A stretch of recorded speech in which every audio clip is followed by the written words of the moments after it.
नमस्कार, मैं doctor Puneet Gupta, chairman oncology services, Asian institute of medical sciences, Faridabad, India.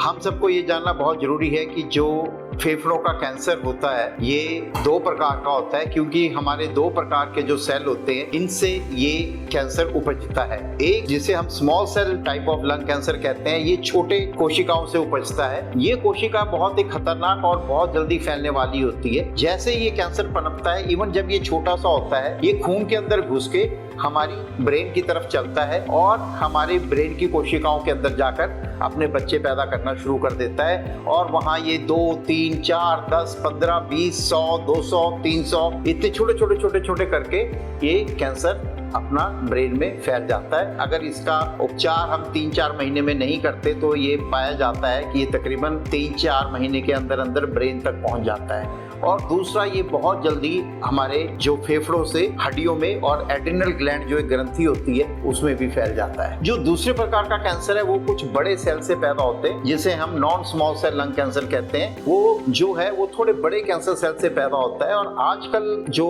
सबसे अच्छी बात है मैं आपसे शेयर करना चाहता हूँ कि non small cell lung cancer type में ये थोड़ा रिलेटिवली स्लोली चलता है और इसका जो बिहेवियर है वो स्मॉल सेल लंग कैंसर से थोड़ा सा स्लो टाइप होता है, लेकिन ये भी हमारी हड्डियों और लीवर में फैलने की कोशिश करता है और उसके बाद ये भी अल्टीमेटली ब्रेन में चला जाता है। इनका जो उपचार है वो सबसे जो इम्पोर्टेंट चीज है वो लंग कैंसर में आजकल हमारे पास टेबलेट भी उपलब्ध है। काफी लोग कीमोथेरेपी के नाम से डर जाते हैं और वो ये सोचते हैं कि अब कीमोथेरेपी के हम नहीं करवाएंगे और वो कैंसर का इलाज करवाने नहीं आते, डर के मारे वो किसी और अन्य उपचारों की तरफ रुख कर लेते हैं। तो इसके लिए जानना जरूरी है कि आजकल कीमोथेरेपी के अलावा हमारे पास बहुत अच्छी, जिसको हम टारगेट ड्रग या इम्यूनोथेरेपी ड्रग या जिनको हम बोलते हैं कि सिंपली टेबलेट की फॉर्म में भी हमारे पास जो है TKIs की फॉर्म में, टेबलेट की फॉर्म में हमारे पास जो है उपचार उपलब्ध है। तो कीमोथेरेपी के अलावा हम जानते हैं कि हमारे पास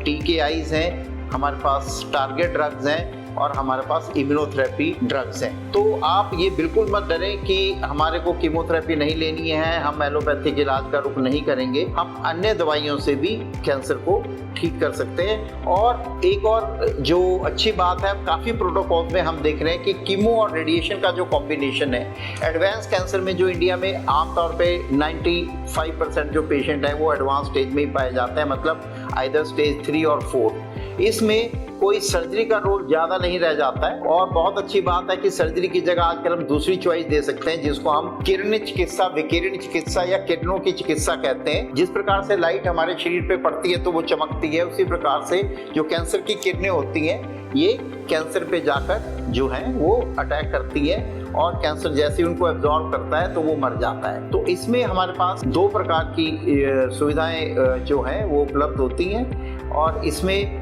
रेडिएशन थेरेपी और कीमोथेरेपी को हम कंबाइन करके जब यूज़ करते हैं तो वो जो ट्यूमर है वो श्रिंक हो जाता है और बहुत हद तक उसके ऊपर कंट्रोल पाया जा सकता है। इस प्रकार से हमारे पास जो है वो कीमो और रेडिएशन की भी चॉइस उपलब्ध है अगर हम सर्जरी नहीं करवाना चाहते हैं या हमारा जो कैंसर है वो स्टेज 3 में पहुंच के सर्जरी के लिए उपयुक्त नहीं रह जाता है। अब आखिरी जो बात आती है कि अब जो लेटेस्ट कुछ ईयर्स में हम देखते हैं, अगर आप आज से 10 साल पहले की चिकित्सा देखेंगे तो उसमें मेंटेनेंस थेरेपी लंग कैंसर में इतनी अच्छी उपलब्ध नहीं थी। अब हमारे पास ऐसी मेडिसिन आ गई हैं कि मेन रेडिएशन खत्म होने के बाद और मेन जो प्रोटोकॉल खत्म होने के बाद, जिसको हम कहते हैं मेंटेनेंस थेरेपी, 2 साल तक हम नाना प्रकार की मेंटेनेंस थेरेपी दे सकते हैं, जिससे कि ये काफ़ी निश्चित हो जाता है कि 2 साल के अंदर जो है वो ट्यूमर वापस ना आए।